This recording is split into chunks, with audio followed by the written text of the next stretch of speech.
بانو قدسیہ فرماتی ہیں، عورت کبھی بدصورت نہیں ہوتی، بس یہ دیکھنے والی کی نظر ہوتی ہے۔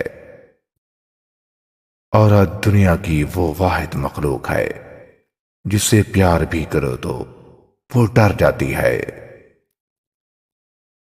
جوانی میں مرد کو ہر عورت اچھی ہی لگتی ہے، اور عورت کو ہر مرد کی محبت سچی ہی لگتی ہے۔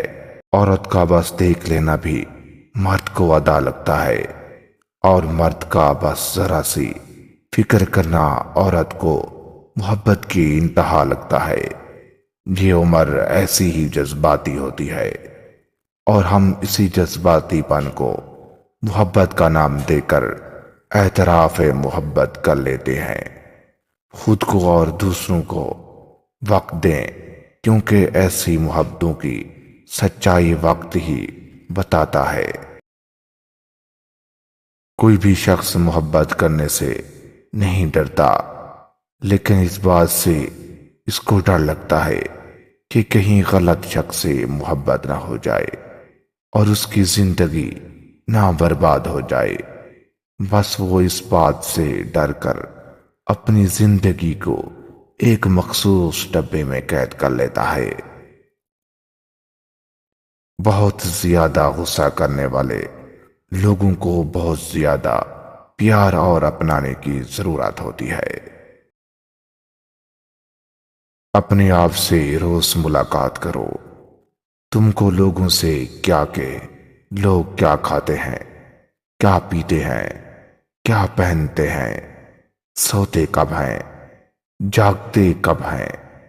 بس تم اپنی دنیا میں رہو اور اپنی زندگی کو بادشاہوں کی طرح گزارو۔ جس دن تمہیں پتہ لگ جائے کہ تم نے کھو دیا اس کو، بس تم کو اس کے کھونے کا فائدہ ہونے والا ہے، تو تم حاصل سے زیادہ قربانی کی اہمیت کو محسوس کرو گے۔ جب کسی معصوم عورت کے خواب کسی کم ظرف کے محتاج ہو جائیں، اور کسی سچے مرد کے سچے جذبات کسی چال باز عورت کی چالاکیوں کے نظر ہو جائیں، تو پھر زندگی اجیرن ہو جاتی ہے۔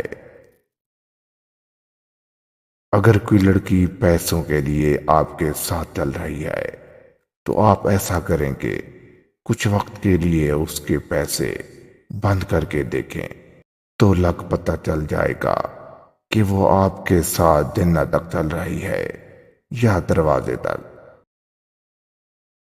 جس معاشرے میں جوتے کپڑے کو دیکھ کر یہ اندازہ لگایا جاتا ہے کہ اس کو کتنی عزت دینی ہے، تو وہاں تعلیم کا کوئی کام نہیں۔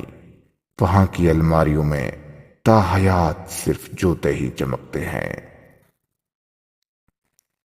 اپنی اولاد کو پڑھائی لکھائی کی اہمیت ضرور سکھائیں، اور ساتھ میں رشتوں کی اہمیت اور احساس ہمدردی احترام بھی لازمی سکھائیں، کیونکہ ایسے اولڈ ہوم بھرے پڑے ہیں والدین سے جن کی اولادیں اعلیٰ عہدوں پر فائز تھیں۔